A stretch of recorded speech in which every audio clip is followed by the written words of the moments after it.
ரீசெண்டா Honda launch பண்ண 10 பைக்க பார்த்துட்டு நம்ம ராயல் என்ஃபீல்டுக்கு வைத்தாலையும் வாயாலையும் பேதி விழுந்துருச்சு. பயந்து போன நம்ம ராயல் என்ஃபீல்டு இப்ப ஆட்டத்தை பாடுறான்னு சொல்லிட்டு புதுசா 6 வண்டியை களத்துல இறக்குறாங்க. ஹிமாலயன் 750 ஏற்கனவே 450 என்னமோ குட்டியான ஆட்டம் இருக்கு. இதுல 750யா கீழே விழுந்த பைக்க தூக்குறதுக்காச்சும் ஜிம்முக்கு போகணும். வண்டி என்னவோ மலை ஏறுதோ இல்லையோ பெட்ரோல் பில்லு எவரெஸ்ட் ஏறும். ரெண்டாவது கான்டினென்டல் GT 750 அப்போ ரேஸ் லாங் ரைடுக்குலாம் சூப்பரா.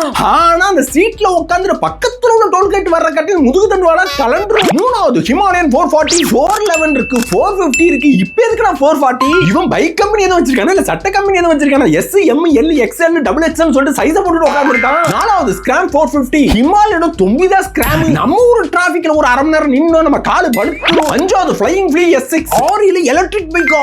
ஆரியோட சவுண்டே க்ளோஸ் பண்ண பைக். இது எப்படினா பிரியாணில பீஸே இல்லனா எப்படி? ஆறாவது இன்டர்செப்டர் 750 இந்த மாடல்ல ஒரு கேஃபி ரேசர். ஆனா லாங் ரைடுக்குன்னு சொல்லி ஆசை காட்டி காசை புடுங்கறாங்க. எல்லாம் ஓல்ட் டெக்னாலஜி தான் இருக்கு. மொத்தத்துல ஆரி சட்டையை மட்டும் மாத்தி மாத்தி போட்டு காசு பாக்குறாங்க.